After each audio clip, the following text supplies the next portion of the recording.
morning, everyone. We have the 2021 Dodge Charger SRT Hellcat Redeye Widebody. All of that. That's this sedan.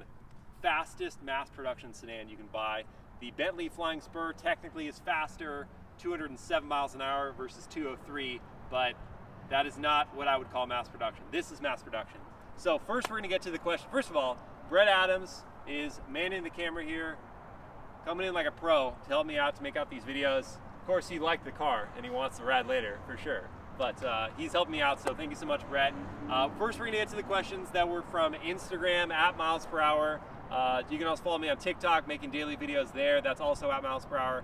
And the YouTube community questions. So I posed this question up first, like day ahead of time. People ask questions, I get to those first. Then I will tune in to you guys who are following it on YouTube. Thank you so much for joining. I will get to you. So Brett, what is our first question? Our first question is from Sandy Patrol. What do you think about its design? What do I think about the design? It's so in your face that it doesn't even matter that this design is so old. I mean, it's a really old design here, but nothing else looks like this. The thought I had, and I don't want to, I've already started the review, I don't want to give too much that way. It's just sort of like, most vehicles these days are just sort of like, they're artfully designed and they go over the curves. And this one is just sort of like slapped together, biggest body panels, biggest scoops and inlets and tires, these deep dish wheels. Like, it's just, they went for big and bold and they nailed it. So the design is so in your face that I love it, and I don't care how old it is. That's my thought. Next question is from Reinhard. Rear comfort and features. Okay, so rear seat comfort and features. Let's go show that off. So this one has TorRed exterior paint and then black on sepia duotone interior. So we got black up here and then this sepia interior. And so back here, like the front seats, you got Napa leather. They're really pretty darn comfortable. And the footwells are nice and big, so you can get your feet in here. I got knee room, that's my driving position at 6 feet tall. And headroom, however, not so great. My head is on the roof in this position, so I'd have to kind of slide forward, and that would ease things up a little bit. Back here, the rear outboard heated seats. So you got two settings of heat back here. The car is not on, so I can't turn them on, but you got two settings for heat, two USB ports, not USB-Cs, no like latest charging technology, but it is very comfortable back here. These seats are really soft and super plush, so the back seat is not a bad place to be. Just don't start poking around, you'll find hard plastics in a hurry. The next question is, what would you change about the interior? So, okay, now looking at the front of the cabin. That's from Ivan. From Ivan, okay. Ivan, Ivan, I'm not sure which it was. I think it was Espinoza. So, Ivan, what would I change about the interior? It's hard. Okay, so being realistic here, all the budget is spent on the performance. So it's very clear you're talking about a mainstream vehicle with some dabs of premium details like contrast stitching and leather and certain details. So within that budget, there's not much you could change. If you gave me an extra $10,000, I'd love to see things like wireless smartphone charging. I'd like full suite of driver assistance features. I would like other certain things that you would touch. So like coming in here, for example, like most of the stuff that you would touch is going to be good leather or, you know, injection molded or whatever. But like this is the cheapest plastic piece I've ever seen. And you would touch that if you store your sunglasses in there. So that, if we're talking about spending money on the interior, just a little bit better for that would be great. The infotainment, the Uconnect system, here, let's put it in accessory mode. I will start it up in a sec. But the Uconnect infotainment at this point with the Generation 5 or whatever, it's super fast, no problems there. That's gonna bing at me, I know, until I close the door. So that's fast, no problems there. But other like touch points just don't feel that high quality when we're talking about as tested $90,000. Give me a little extra budget and I would like to do some things to this interior. All right, I'm gonna start it up because I know that's what you guys want. Brett's gonna go back there. You don't have to be too close because that mic's pretty good.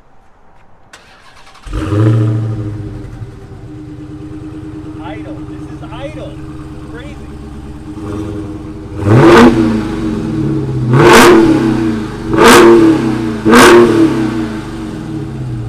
And then Brett, if you go up to the front, you can hear the supercharger just flip in with that whine.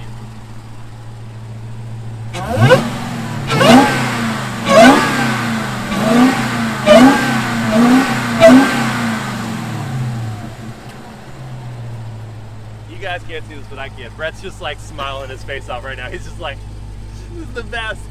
And it is, guys, it is. This thing is a monster. Okay, next question, Brett. What do we got? David asked, why are they so slow, cheap, and unreliable?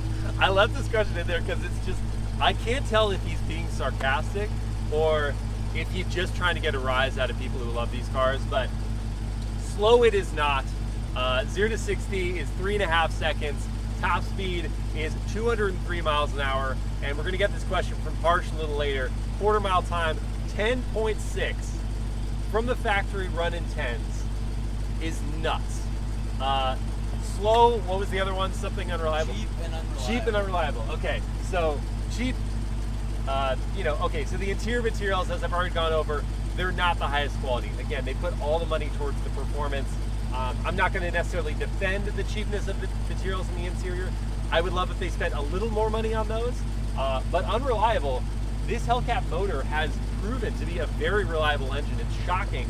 The only times that there have actually been any problems where it misbehaves is when people have done out of factory things like NOS or something like that. But it's actually a crazy reliable car. Again, it's been around for a long time, so they fine-tuned it. So I think all of those points are not accurate, except perhaps some cheap points. That one's fair. All right, what's next? Next question from Luca. Is it better than the Demon? Is it better than the Demon? Have not driven the Demon, so I can't say whether it's better. I've driven the Challenger Hellcat Redeye, which is as close as we can get to the Demon because that was just a one model year thing, special limited production on the Demon, and I think this is better than the Challenger Redeye. It's just more versatile. You can fit more people in the back more easily. The back seats of the Challenger are just so cramped.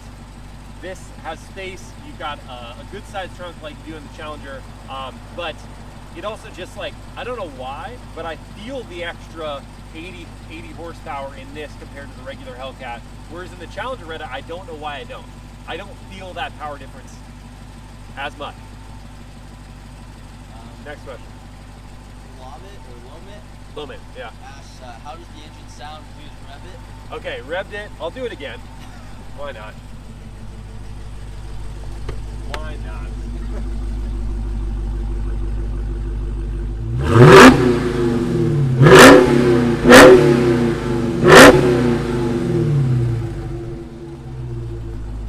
Sounds too good to not It do sounds that. too good to not do it. I agree. I have to. Next question. Ben asks, how does she handle, does it understeer at all? Yeah, great question. So from the factory, 305 section tires. Criminal that they are all seasons from the factory. This one has the all season tires. You can get Pirelli P Zero summer performance tires for like $700 extra, and that's well worth it. I don't know why on an almost 800 horsepower sedan, rear wheel drive, it comes equipped with all seasons from the factory. But when they are up to temperature, the wide contact patch really benefits the handling. Honestly, with the fine tuning of the throttle input, you're never going to get understeer. Even if it even remotely gives you a little bit too much of understeer, as in the plowing of the front end, just give it a dab more throttle, and the back end will just come right around. And it is controllable. Like if you are loose and sloppy with throttle, you're just going to spin out. But if you're controllable with it, you can mitigate any potential understeer. It handles remarkably well when the tires are up to temperature. Until that happens, you're on ice skates. The next question from Nature Gazer, is it really fast on the street? Yes, it is very, very fast on the street. You are constantly looking down at that speedometer to make sure you're not going too fast, because it's so effortless in the way it picks up speed. An eighth of a throttle is as much as any other car flooring it. That's the deal in this. Now you do modulate, you do get used to that, but the first few hours or days that you're spending in the car, you're constantly like, oh gosh, I'm doing 40. How did I do 40 in a lower speed limit? It just happens instantly. The next question from Rashad, is it a good daily? Is it a good daily? Yes, I think it is a good daily driver because, again, you do get used to that throttle, you get used to the power. and it's really rather comfortable. The adaptive suspension is solid in street mode. Any sport or track, it starts getting bumpier.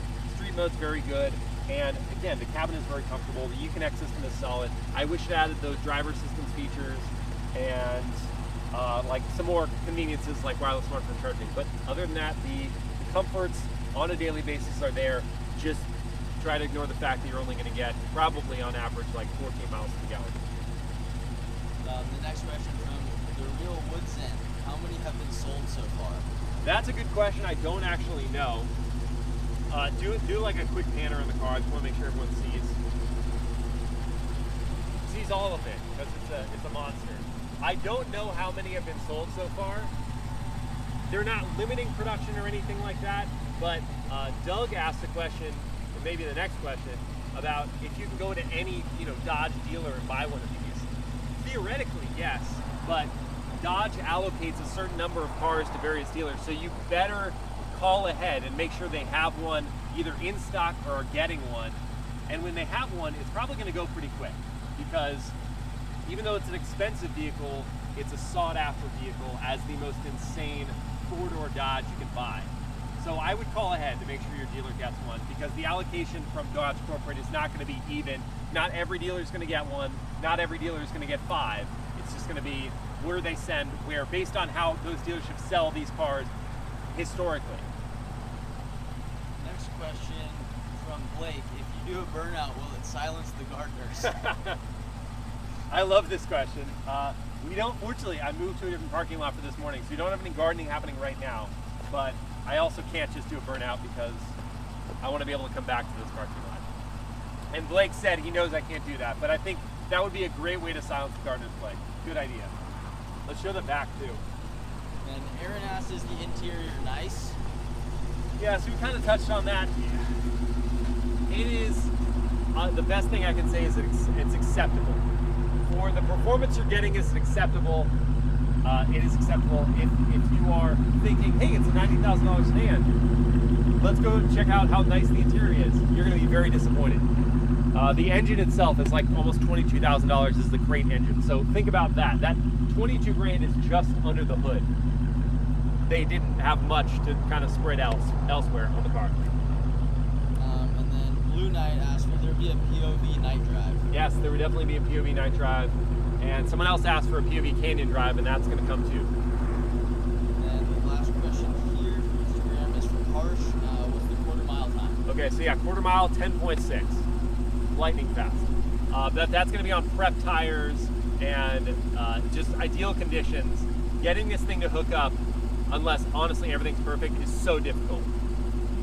Okay, now Brett's going to get into the YouTube questions. Thank you guys so much for being patient as we got through those from Instagram. Again, @MilesPerHr if you want to follow me there. TikTok @MilesPerHr, and then YouTube's community page. Always be engaging on there. I'm commenting, I'm throwing up questions. Check those out. All right, Brett, what's our question? Sicko Kevin asks, is the carbon fiber worth it? So actually, that's a great question. The carbon fiber package is only like $1,600, but it comes with also a Suede headliner. So you get, I was talking about all the like cheaper stuff in this car, but like the Suede headliner is pretty nice, and then the carbon fiber is genuine carbon fiber. It's not fake. It's got this satin finish to it. It's really pretty nice. I think, and you also get it here on the center stack around the gear selector. So I think it's probably worth it. If you really want to gussy up the cabin and make it more performance oriented, I think it's worth that $1,600, especially if you're looking at like a $90,000 total. Yeah. Tuxedo Black Cat asked, can you show us the hood? Yes. The engine. The engine, yeah, I can definitely show you the engine.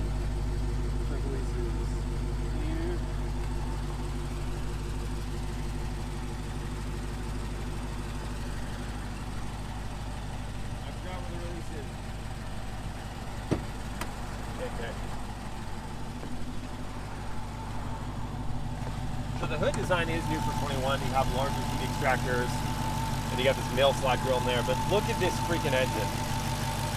You got the Jewel Ruby Redeye there on the Hellcat on this 2.7 liter supercharger. So it's a larger, so 2.7 liters compared to 2.4 for the regular Hellcat, and it makes 14.6 PSI of boost compared to, or 14.6 Yeah, I think 14.6 compared to 11.6 PSI for the standard Hellcat. You have a new air intake system, forged internals, and things that have been upgraded to beef it up to make that 797 horsepower, 707 pound-feet of torque. So you're up 80 horsepower, up 57 pound-feet compared to the regular Hellcat. And it's just a beautiful engine bay. Engine bays don't look like this in other cars. You just got the plastic covers and things, they're really just hiding what's going on. Dodge is not hiding at all what is happening here, because it's glorious. It's amazing. And the next question is, what's the miles per gallon? Awful. Sorry, that's the gut answer. It's like 12 city, 21 highway, 15 combined. You won't see anywhere close to that. I'm seeing like 11, and that's driving really conservatively. Honestly, that's pretty conservative. You would have to be like doing 45 everywhere and like feathering the throttle to get anywhere close to that fuel economy. Nicest thing I can say about it. Jose Hernandez asked what's the top speed. 203 miles an hour, making this the fastest mass production sedan you can buy. Look at this engine. I just can't. It's beautiful. And terrifying. Like, this engine looks like The Rock. Like, you see The Rock at the gym and you go work out somewhere else. This engine you just see and you go drive somewhere else. You don't go to the same roads that the Hellcat Redeye drives on. You're not allowed. Alexis Nelson asked, how much is the Redeye? So the Redeye, with the gas guzzler tax included, is about $80,000. This one has $10,000 in options. It has the carbon fiber and suede package, and it has that customer preferred package, which gets you a 220 mile per hour speed limit and some other like details throughout. But yeah. Anthony asked, is it available in Latin America? Good question. I don't know, Anthony. I know it's not available in Europe, which is unfortunate, but I don't know if it's available in Latin America. Probably not. This might be a North American exclusive vehicle. All right, is it time for a drive? Sure. Okay, yeah. And this is actually perfect timing. Zeskimo asked, what's the highest RPM? Okay, so the RPM is up from 6,250 in the regular Hellcat to 6,500. Oh my gosh. This door's open so wide. Up to 6,500 in the Redeye.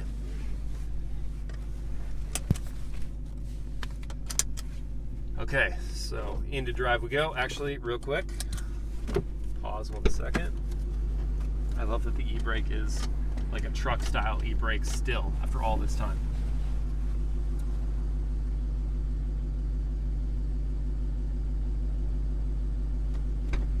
I knew that would get flying. Okay. TJ Fuller asked, would you own one? Oh, 100%. 100%. Not even a question. I would love to own this thing. I would get in so much trouble. So much trouble so quick. All right, so you hit the SRT button here and you can go into, well, we've got performance pages that are available here, drive modes, and then you can set the RPM for your launch control. I'm gonna just go into the drive modes. So we're not gonna stay in eco. We've got auto, custom, sport, and track. Let's go into sport, which is definitely gonna make the suspension a bit firmer, but quicken that throttle response and shift timing and loosens up the traction control. You really have to lay into this throttle so gently because otherwise you will spin out those tires. That's just how fast it'll happen. I love that, you know, just dipping in lightly on the throttle, you get that supercharger whine. And then if you're really mad at it, you're just gonna get that MilesPerHr HEMI V8. I think here is actually bad reception.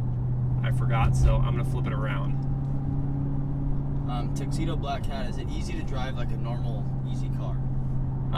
It can be, yes. If you throw this car in auto and maybe even eco mode, it's actually pretty gentle to drive it around. And like I said, the seats are pretty comfortable. You got heating and ventilation, and your visibility is really excellent. So yeah, it's really pretty easy to drive around if you're not too aggressive with the throttle. If you are, it's terrifying.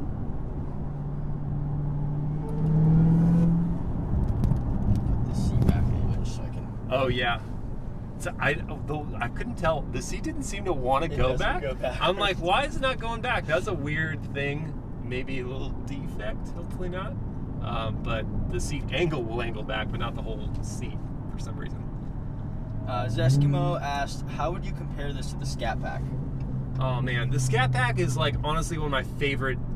Could be my favorite performance sedan under 50,000. Is my favorite performance sedan under 50,000. If you have more money to spend, absolutely more power. But the Scat Pack is such a good value. It's how I would go spend my money if I wasn't rich. Let's put it that way. If I had, done okay and I, could go afford to spend a fair amount of money on a performance sedan, I would absolutely go get the Scat Pack. If I was really well off, then I would go get this. That's how I layered up. The Scat Pack is awesome. I love that vehicle. Yvonne asked, have you had any problems with ground clearance? Good question, Yvonne. No, I have not had any problems with ground clearance. I also am overly cautious, so I always take things at an angle. But it's not so low that you're gonna have to worry about every single driveway or every single curb or speed bump. All right, so we're gonna go right here. And put some power down. It's spinning the wheels. It's spinning the wheels, and that was like half throttle, guys. That was half throttle, and it was just spinning the wheels. Such a monster. I love this thing. You hear that supercharger really coming in. It's so nice. It's actually a perfect question for this moment. Yeah. Do you ever get nervous about losing control of the cars you do reviews on? No, because I have had performance driver training. I went to racing school, so I can tell the limits of most good performance vehicles that have great communication through the steering wheel, through the throttle, through the brake. I can tell the limits pretty quickly and know when too much is too much. So I don't really fear that. But it's cars like the Hellcat where it's like the first time you hop in and you haven't recalibrated your brain, you got to really be careful as you lay in, because the first time you put your foot down, it could be too much throttle and you could spin out. But that's a great question.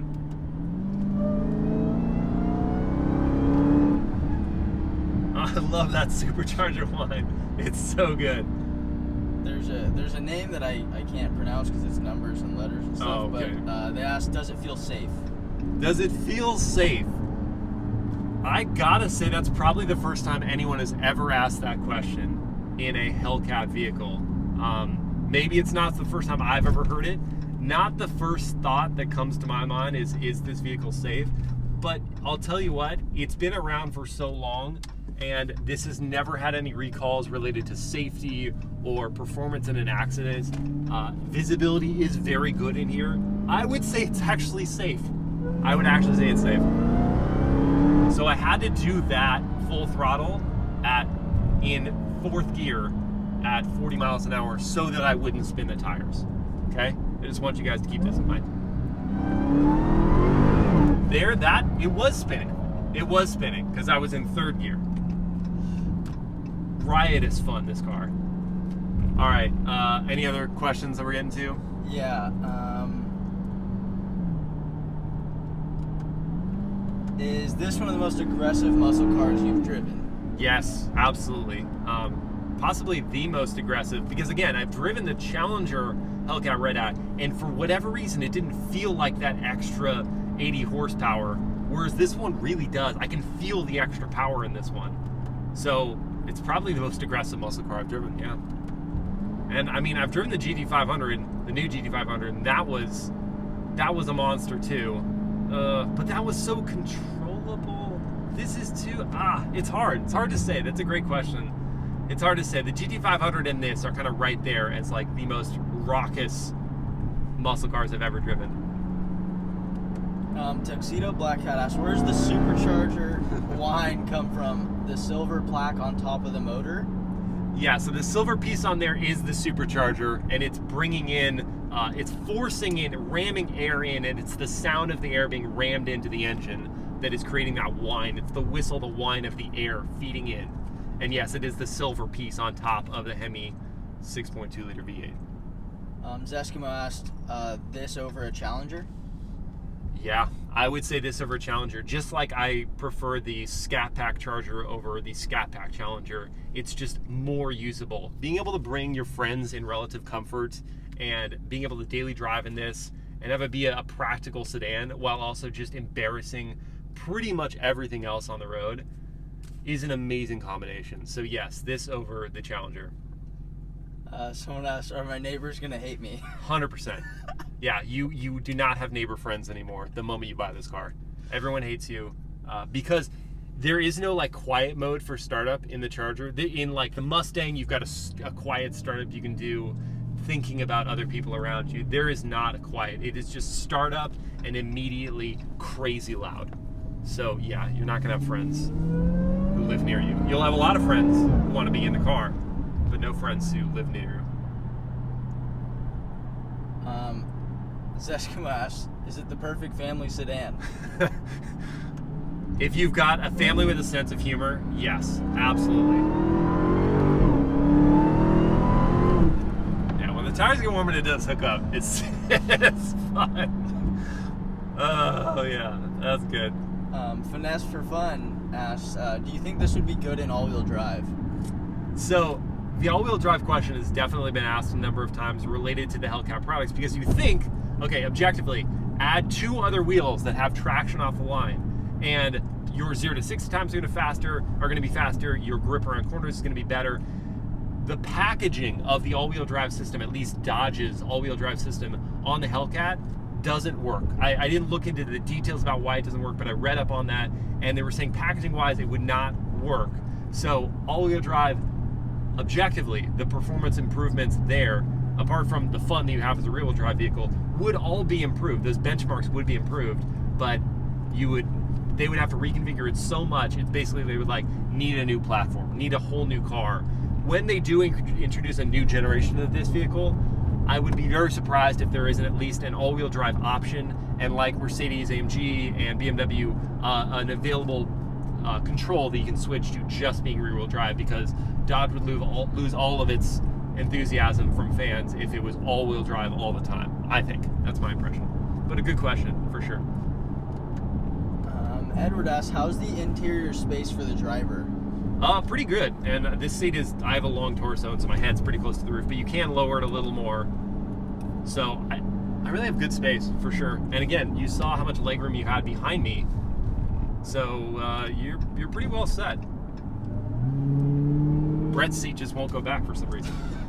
So it sucks to be him. But for everyone else, it's good.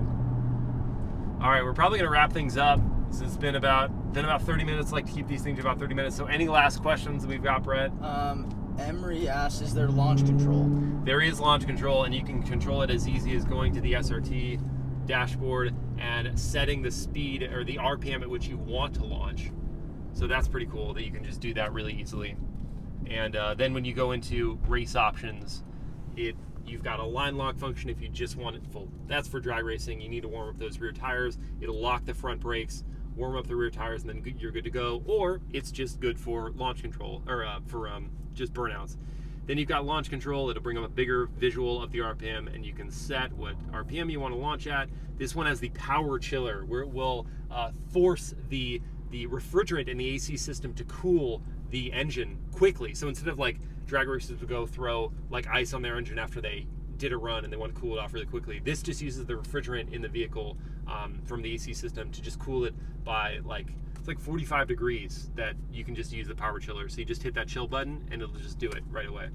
And then the race cool down optimizes all the other functions to just chill it out. So that's all the stuff on the Dodge Charger SRT Hellcat Redeye. Look for my POV drives, my walk around, my POV Canyon drive, POV night drive review is coming all for this vehicle, so stay tuned for that. But thank you guys so much for tuning in. Hope you enjoyed it, and let this guy go a little further ahead. It's just so trying to put the power down, and it can't do it. 305 section, all 4 corners, it can't put the power down. Hilarious. I'll see you guys next time.